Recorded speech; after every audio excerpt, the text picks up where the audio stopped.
Coming up on Influencing Entrepreneurs. I was not experiencing life. I was mimicking life. When I was at home with my family for dinner, I didn't want to be there.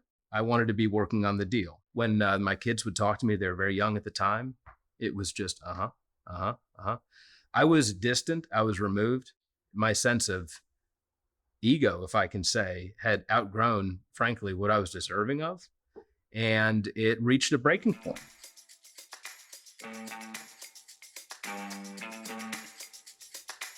This season of Influencing Entrepreneurs is brought to you by the Entrepreneurs Organization of Charlotte and Spherical Media. After years of teaching entrepreneurship and consulting business owners, I realized that true knowledge comes from the wins and losses of those entrepreneurs. These are the stories of those business leaders. I'm Cassmer Ward, and this is Influencing Entrepreneurs. We're here today with Chris Mehalic, a serial entrepreneur, and I would like to pick out one company to talk about, but why don't you tell us what company you own? Yeah, I have a few different companies that I'm involved with. It's been an exercise in trying to figure it out. I have a background in banking. Okay. Left banking several years ago. Okay. And I sort of accidentally stumbled into my first deal. That deal is, by the way, Truly Nolan Pest Control, environmental services pest control company here in the Charlotte area. Was this a lifelong passion? Right, killing the bugs? Yeah, sure. Well, I did mention it was an accident. So funny thing though, right, in terms of my involvement with Truly Nolan, it's interesting how if you're sort of aware of your own environment and your family and your friends and your home, you pick up on opportunities that you didn't realize were opportunities. And we had mosquitoes around our home here in Charlotte, like a lot of people do. And one of my sons was allergic to mosquito bites. So Kelly, my wife, went out searching for a service provider to fix our mosquito issue and was shocked by what was then the available options for dealing with them. And as was I, the cost and, the way the service worked and the structure and frankly, the difficulty and, finding an arrangement and getting someone to call you back and all those sorts of things. It was a mere months later that I was in a conversation with an acquaintance who mentioned, we're looking for, an investment to expand our pest control business.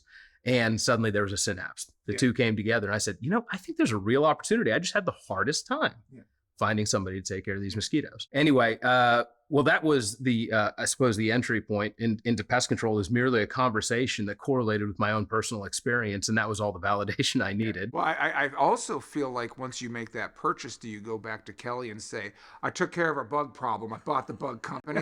Right. So.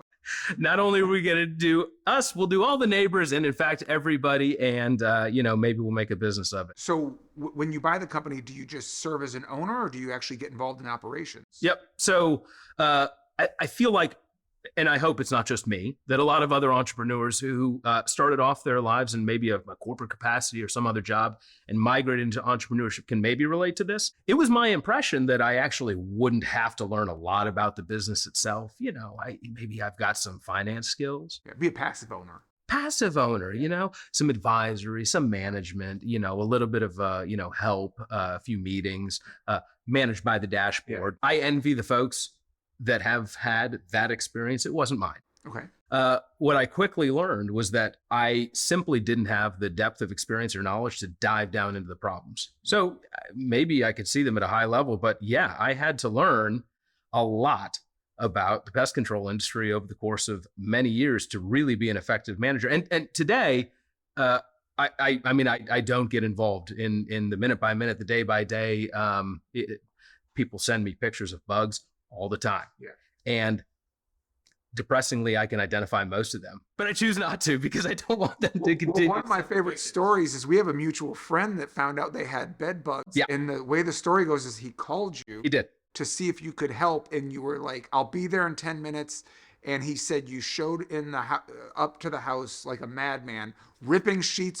But that's not what you signed up for. That's not what I signed up for. But in life, I have signed up for helping friends. And I'm going to tell you, one of the most rewarding things about the entrepreneurial journey is being able to help friends. Yeah. So you're right. Great friend, mutual friend of ours. And when you get that call, you just put yourself in the reverse position and say, I would hope that my friends would do that for me. And I am very grateful to be able to do that for my friends. So now that I can say you're probably a certified entomologist, is that what? Oh boy, I wish. That's the highest level. That's the highest level. Okay. But you got the word right. How many people know that? Yeah, I'm showing off a little bit. But I am a licensed commercial pesticide applicator in both North and South Carolina.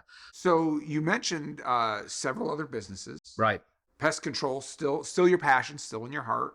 The certificate's still on the wall, right? Well, absolutely. And let's stay on that for just a minute. I got lucky. It was an opportunity. I mentioned, I had a correlation between a need and an opportunity. I did not realize at the time what a great business that is. And this is, in my entrepreneurial experience has led me toward things that people need, for which there is seemingly no substitute at the moment, and which create a recurring relationship with your customers. And so these are not things that I thought about at the time. I was just thinking, I don't want to be in corporate America anymore. I want to do my own thing. I didn't know how to identify really good opportunities that I would be really good at it. And it turns out the pest control is one. So while the opportunity was a little bit of the trigger, where's the trigger that you say, I just want to leave corporate America? What didn't work for you with corporate America? I found myself, rather than acting in a way that was authentic and behaving in a way that was human, rather acting and behaving in a way in my life, my friends, my family, that was my best impression of what human-like is. I was not experiencing life. I was mimicking life. When I was at home with my family for dinner, I didn't want to be there. I wanted to be working on the deal. When my kids would talk to me, they were very young at the time. It was just, I was distant. I was removed. I was mimicking life. I wasn't connected to my community. I didn't know anybody in town. It was a traveling job. I would leave and come back. My sense of ego, if I can say, had outgrown, frankly, what I was deserving of. And it reached a breaking point. And I said, I want to live intentionally. I want to be connected. The kids are getting older. I want to know them. I want to be involved. I want to have the time to be able to go out like some of the other folks I saw who were coaching. And so I did the thing you're not supposed to do, which is when you leap from a rock without knowing where the next rock is. Right. And that was a struggle. Well, and so what you're leaving behind, entrepreneurship is also, it's a lot of pressure. It's consuming. I mean, it takes you away from your family. So while a lot of people leave the corporate world to think that, hey, there's this freedom if I own my own business, what is that realization as you start to run a company? Cass, it's a different type of freedom. Okay. Am I just as bound, just as committed, I suppose, as I was in corporate America? In aggregate, yes. But I have a lot more control over how that manifests itself, where I'm putting my time, how I'm scheduling things, what I'm committing to, when I'm off, when I'm on.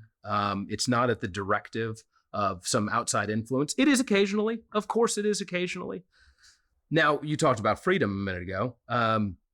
That's kind of how I think about freedom. Now, there are highly successful entrepreneurs who would consider themselves, almost to have achieved that state of ultimate freedom, be it, financial, be it they no longer have, fear of risk and things like that. I'm not there yet.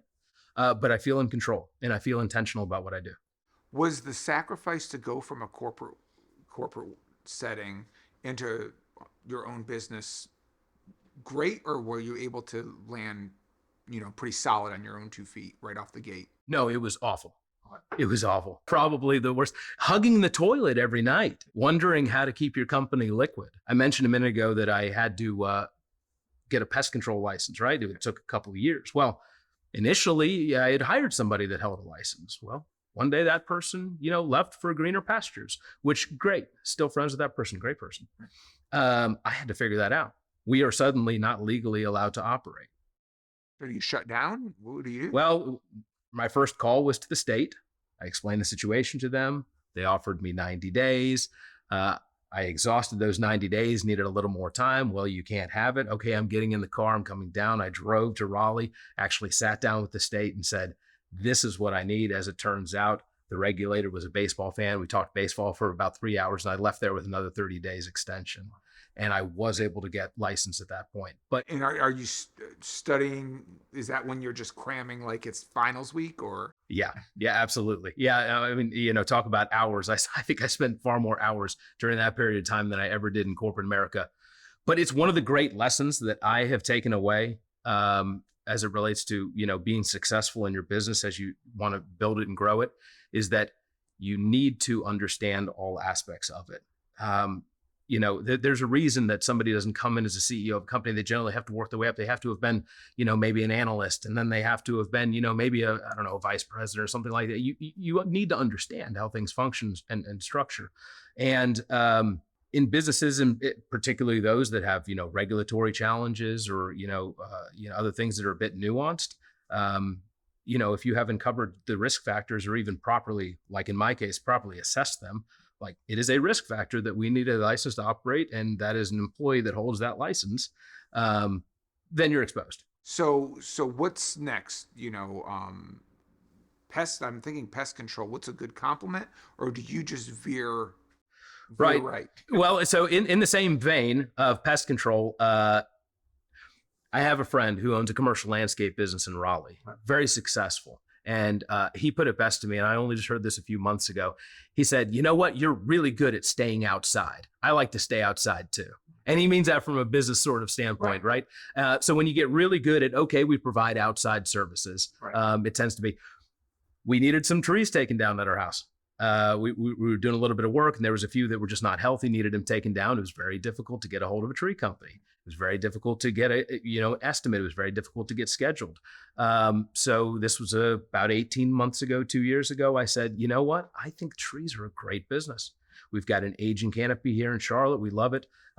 There seems to be a need here. I myself personally experienced difficulty in finding something. And so about 8 months ago, I bought and am currently scaling a tree business called Tree Masters. As we take a few minutes to go move over to the table, I might, in between our break, maybe call Kelly to see what issues she's having, because I feel I'll start that company up for you to buy in 6 months. Does that sound like a plan? Absolutely. Let's do it. Yeah, she's got great ideas. Excellent. Thanks for watching, and stay tuned for part 2 of this episode. Influencing Entrepreneurs is brought to you by the Entrepreneurs Organization of Charlotte and Spherical Media. Be sure to subscribe to our YouTube channel at youtube.com/Nexagy Education or visit CassmerWard.com.